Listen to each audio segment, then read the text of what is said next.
Hello, everyone. I'm Mark Tarr, and this is Quarterly Connection.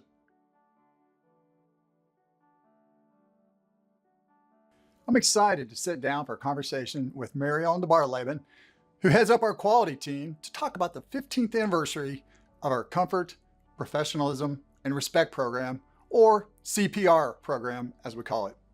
But first, I'd like to provide a quick company performance and growth update. The first quarter provided a strong start to the year, with discharge growth of 6.3%. We opened a new 40-bed hospital in Athens, Georgia, and that's an additional hospital to our joint venture partnership with Piedmont. It's our second hospital constructed using 100% prefabrication and was built in less than a year. Congratulations to the Athens team and everyone who contributed to that project. Finally, we continued to achieve impressive quality results, returning 84% of patients to their homes and earning a Net Promoter Score of 73.9. Our CPR program helps drive those strong quality results, as you'll learn more about right now. All right, well, Marion, thank you for being here today and sharing your thoughts and a little bit of the background on the Encompass Health CPR program. It's hard to believe it's been 15 years.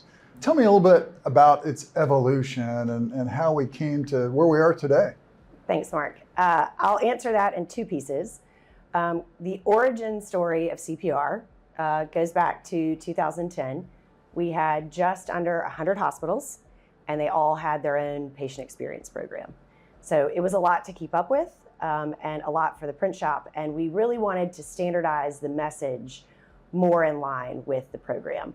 And our former chief medical officer, Dr. Diane Clowen, had taken a trip to New York City and seen values on the side of a taxi cab and liked the idea, came back, and after working on a little bit, she said, I like comfort, professionalism, and respect. And that embodies our program and the care we provide. And so that's how CPR was born. And in terms of evolution over time, the program has definitely changed and grown. The basic foundations remain the same. A big hit to patient experience was during the pandemic. Mm-hmm. The two big issues were a lack of trust and an unknown in what was going on in healthcare at the time. And we had hospitals that not only maintained, but improved their patient experience scores. They were not developing new tools for COVID. They were going back to the basics of the CPR program.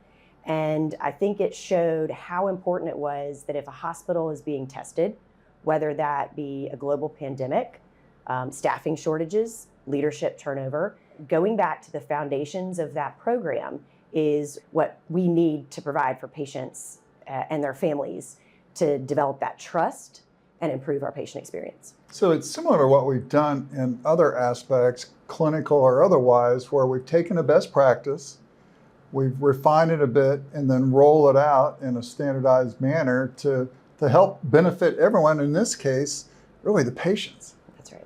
So it's, in many ways, it's been a competitive advantage. It's helped us stand out from the industry. How do you see that being the case, and kind of talk a little bit about how it does separate us from others in the industry?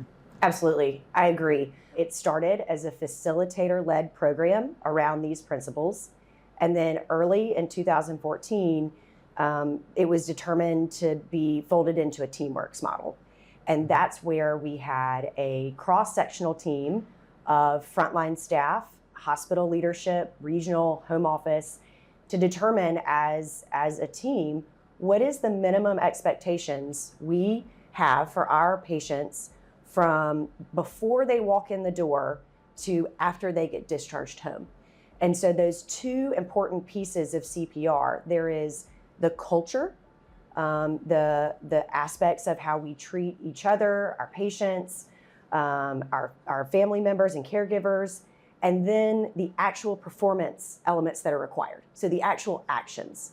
How do we impact this patient and family member's care from the moment we interact with them as a liaison or through their physician, all the way through creating that trust, during the admission process, and then preparing them for a successful discharge home. So, Mary Ellen, you are obviously very familiar with the program. What aspect of the program are you most proud of? In 2018, when we were going through the rebranding process, we had a focus group here at the home office talk about, what are we going to do with CPR? We have core values.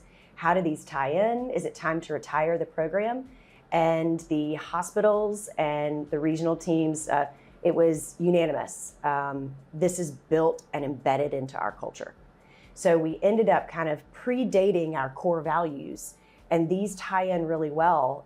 Do what's right, lead with empathy, set the standard. It's almost like those core values in action are CPR principles day to day. That's good. And what I'm most proud of is getting to visit our patients and their family in our hospitals and getting to hear the positive things that they have. And the vast majority of those experiences are built off of meaningful connections with staff.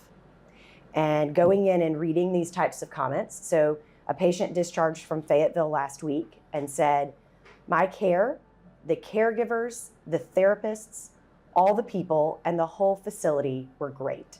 I felt cared for, loved, and taught well so that I could go home. I want to thank you all for helping me as great as you did. Please keep up your great work. And this is one of 300,000 positive comments that have come in for our hospitals since we started this survey process. And that by far is what we should all be very proud of. I agree. That's kind of what it's all about, right? Well, thank you for being here today and helping us to identify and celebrate this milestone within our company. Thanks, Mark. As Mary Ellen explained, Encompass Health's patient experience and outcomes are what set us apart and make us the trusted choice in rehabilitation. And we couldn't provide our patients with the high quality care they've come to expect without you. Thank you for your passion and commitment to serving our patients, their loved ones, our communities, and each other. Here's to the next 15 years of comfort, professionalism, and respect.